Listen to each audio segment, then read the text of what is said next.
Episode शुरू होता है। साकू जब पूछता है ये क्या है तो रेंटारो कुछ नहीं बोलता। आयाटो नीचे पड़ी नोटबुक उठाता है और नाम पढ़ता है। तभी रेंटारो इसके हाथ से कॉपी छीन लेता है। साकू कहता है ये वही लाइब्रेरी वाली लड़की है ना। सोहे कहता है वो लड़की जो कीक्यो से है। साकू बोलता है हाँ शायद, और फिर रेंटारो से पूछता है तुम चुप क्यों हो, क्या अभी भी तुम कहोगे कि कुछ नहीं हुआ है। ये कहता है मैं तुम्हें नहीं बताना चाहता, सॉरी। तभी यहाँ पे इनके टीचर आते हैं और सबको सफाई करने को बोलते हैं। सोहे कहता है चलो साकू सफाई करने में रेस लगाते हैं, और इसे यहाँ से लेके चले जाता है। रेंटारो आयाटो से पहले के बिहेवियर के लिए माफ़ी मांगता है। नेक्स्ट सीन में रेंटारो बोलता है ये मैंने क्या किया, मुझे यकीन नहीं हो रहा मैंने वो सब कहा। मुझे तो उस नोट के बारे में पता भी नहीं था। नोट की याद आने पर यह सोचता है कि इसे कावरोको से थैंक्स कहना चाहिए। सीन शिफ्ट होता है। कावरोको को रेंटारो का मैसेज आता है। इसमें रिजल्ट के बारे में लिखा होता है और रेंटारो ने इसे थैंक्स भी बोला होता है। रेंटारो पे अब कावरोको का मैसेज आता है ये तुम्हारी मेहनत की वजह से हो पाया है, अब तुम स्पोर्ट्स फेस्टिवल में भी पार्ट ले सकते हो।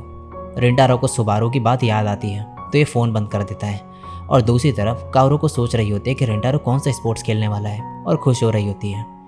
नेक्स्ट सीन में रेंटारो और साकू अलग अलग चुप बैठे होते हैं। सोहे कहता है आयाटो अब हम क्या करें, ये दोनों कल से ऐसे ही बिहेव कर रहे हैं। आयाटो बोलता है पिछली बार रेंटारो ने तुम्हारी और साकू की लड़ाई सॉल्व की थी, तो इस बार तुम्हारी बारी है।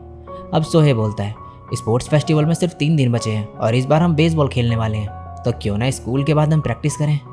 साकू और रेंटारो दोनों मना कर देते हैं। ये सुनकर सोहे कहता है मेरा दिल टूट गया है, अब मैं कुछ नहीं कर सकता। आयाटो बोलता है इतनी जल्दी गिव अप कर दिया। स्कूल से छुट्टी के बाद साकू अकेले चल रहा होता है। अचानक से ये दोनों यहाँ पर आते हैं और इसे पकड़ लेते हैं। सोहे कहता है चलो साथ में बातें करते हुए चलते हैं। साकू कहता है बात करने को कुछ भी नहीं है। आयाटो कहता है क्या तुम श्योर हो। तो साकू बोलता है मैं बस गुस्से में हूँ, और फिर यहाँ से जाने लगता है। ये दोनों भी इसके पीछे चलते हैं।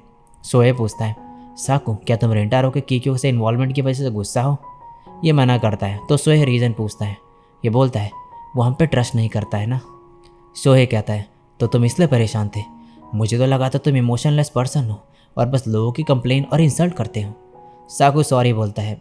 ये सुन के सोहे हैरान रह जाता है। साकू बोलता है मेरे जैसा लड़का चिदोरी में अगर रह पा रहा है इसका रीज़न रेंटारो है, इसीलिए अगर कुछ हो तो मैं हेल्प करना चाहता हूँ। सोहे भी रेंटारो की तारीफ़ करते हुए कहता है वो दूसरों की बिना सोचे समझे हेल्प करता है, उसे शायद पता भी ना हो तुम ऐसा फील कर रहे हो। आयाटो बोलता है साकू मैं श्योर नहीं हूँ कि तुमने ये नोटिस किया, पर रेंटारो ने बोला वो हमसे उस बारे में बात नहीं करना चाहता। उसने प्रिटेंड नहीं किया कि कुछ भी नहीं हुआ है। ये पहली बार है जब उसने अपनी जेन्युइन फीलिंग शेयर करी है। मैं बहुत खुश था कि उसने अपनी ये फीलिंग छुपाना बंद कर दिया। इससे हमें पूरी बात पता नहीं चलेगी, बट मैं श्योर हूँ कि किसी दिन वो हमें बताएगा। सोहे साकू से मूड ठीक करने को बोलता है और फिर यहाँ से चले जाता है। नेक्स्ट दिन में रेंटारो की मॉम इससे पूछती है आज तुम सफाई कैसे कर रहे हो, क्या तुम फिर से फेल हो गए हो। ये कहता है नहीं इस बार नहीं। इसकी मॉम हंसते हुए कहती है तो अब तुम मजाक कर रहे हो। जब रेंटारो कहता है कि यह सीरियस है तो इसकी मॉम हैरान होती है और बोलती है क्या तुमने चीटिंग करी। ये मना करता है और पूछने पर अपने स्कोर बताता है। तभी यहाँ पर कावरोको आती है। ये पता चलने पर रेंटारो छुप जाता है। कावरोको पूछती है कि अभी भी आपके पास केक बचा है, तो यहाँ बोलती है। कावरोको बताते हैं कि मिड टर्म में इसने अपना बेस्ट दिया था, इसीलिए रिवॉर्ड के तौर पे केक लेना चाहती है।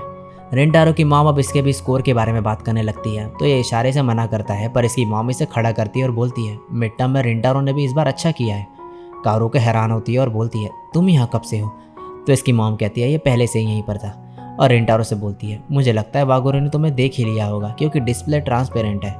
रेंटारो कुछ नहीं बोलता तो इसकी मॉम इससे बोलती है कि ये कावरोको का ऑर्डर ले आए, और किचन में काम करने चले जाती है। ये दोनों ही नर्वस हो रहे होते हैं। कावरोको केक चूज़ करने के लिए देखती है, लेकिन फिर एकदम से हाथ खड़े करती है, तो ये पूछता है ये क्या कर रही हो। कावरोको बोलती है तुमने सारे एग्ज़ाम पास कर लिए तो मैं हाई फाइव करने का सोच रही थी। रेंटारो पहले सोचता है लेकिन फिर कर लेता है। बाद में रेंटारो इसे इसका ऑर्डर देता है।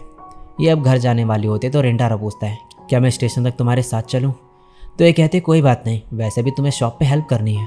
फिर ये बोलती है रेंटारो जब तुम अच्छा फील ना कर रहे हो तो ज़्यादा खाना अच्छा नहीं रहता है, मैं ब्रेकफास्ट में बहुत ज़्यादा खाती हूँ। ये नर्वस हो रही होती है, फिर बोलती है नहीं मैं हर टाइम ज़्यादा खाती हूँ, पर खाने से अच्छा फील होता है, मैं श्योर हूँ कि तुम भी ज़्यादा खाते होगे। पर फिर ये रुकती है और बोलती है मैं भूल गई मैं क्या कहने वाली थी। ये सब देख के रेंटारो हंसने लगता है। ये कहती है क्या मैंने कुछ अजीब बोला। ये और ज़ोर से हंसने लगता है। इसे ऐसा देखकर कावरोको स्माइल के साथ कहती है मैं खुश हूँ। रेंटारो इसकी तरफ देखता है। कावरोको के जाने के बाद रेंटारो मन में बोलता है मैं बहुत समय से परेशान था, लेकिन अभी कुछ टाइम के लिए मैं सब भूल गया था। बागोरी अमेजिंग है। सुबारू की बात याद करते हुए कहता है, मुझे उस दिन उसकी बात सही लगी थी, पर मैंने मना कर दिया था और वो वर्ड्स अपने आप ही मेरे मुंह से निकल गए थे। बागोरी एक जेंटल हार्ड वर्किंग सोल है जो रेस्पेक्ट डिजर्व करती है, लेकिन मुझे कुछ और भी फील हो रहा है जो मैं शब्दों में बयां नहीं कर सकता। दूसरी तरफ काओरू को सोचती है, मैंने एक्सपेक्ट नहीं करा था कि वो एकदम से सामने आ जाएगा। मैंने पहली बार उसकी क्यूट स्माइल देखी। मैं खुश हूँ कि मेरी वजह से उसने स्माइल करा। फिर ये टेक्स्ट देखते हुए बोलती है, शायद मुझे उससे पूछना चाहिए था कि क्या कुछ हुआ है। तभी इसके फ़ोन में टेक्स्ट आता है। नेक्स्ट सीन में रिंटारो की मॉम ने डिनर बनाया होता है। ये कहता है, क्या ये कुछ ज़्यादा ही नहीं है? तो इसकी मॉम बोलती है, तुम कह सकते हो कि ये तुम्हारा एग्ज़ाम पास करने की सेलिब्रेशन में है। फिर ये टेस्ट पेपर दिखाने को कहती है। स्कोर देखकर ये बोलती है, मैं खुश हूँ। रिंटारो बोलता है, ये इतने भी ज़्यादा नहीं है, मैं बस फेल होने से बचा हूँ। ये बोलती है, ये सच है, लेकिन तुमने बचपन से बहुत चीज़ों पे गिव अप किया है। इस बार तुम ट्राई करते रहे और तुम्हारे एफर्ट्स भी रंग लाए। मैं तुम्हारे लिए खुश हूँ। फिर ये कहती है, मुझे ये नहीं पता था कि तुम अचानक से पढ़ने कैसे लगे, पर कोई तो रीज़न होगा ही। फिर ये कहती है, क्या तुम अभी भी उस बारे में परेशान हो? ये कहता है, आपको कैसे पता? तो ये बोलती है, अपनी मॉम को कम मत समझो। वैसे तुमने बागोरी से माफ़ी मांग ली है ना? ये मन में बोलता है, मॉम मुझे बहुत अच्छे से जानती है। इसकी मॉम कहती है, मुझे पता है कि तुम उनमें से हो जो माफ़ी मांगने वाली सिचुएशन में भी माफ़ी ना मांगे। कभी कभी तुम ज़्यादा ही चिंता करने की वजह से भूल जाते हो कि क्या इंपॉर्टेंट है, पर एंड में तुम अच्छे से इंपॉर्टेंस डिसाइड कर लेते हो। तुम अगर बस अच्छी लाइफ जियो तो मेरे लिए उतना ही काफ़ी है। नेक्स्ट सीन में सुबारू अकेले बैठी होती है। तभी यहाँ पर काओरू को आती है। इसे यहाँ सुबारू ने बुलाया होता है। ये कहती है, तुम अच्छे से ड्रेसअप होके आई हो, क्या तुम स्कूल के बाद कहीं गई थी? काओरू को हाँ बोलती है और कहती है, इस पार्क में हम बचपन में बहुत खेलते थे, यहाँ आए हुए मुझे बहुत टाइम हो गया है। फिर ये पूछती है, हम स्कूल में भी कल बात कर सकते थे, लेकिन तुमने मुझे यहाँ मिलने क्यों बुलाया? सुबारू कहती है, हम इस बारे में स्कूल में बात नहीं कर सकते, ये सुमुगी के बारे में है। कुछ दिन पहले मैंने सुमुगी से बात की थी। और इसी के साथ यह एपिसोड यहीं पे एंड हो जाता है।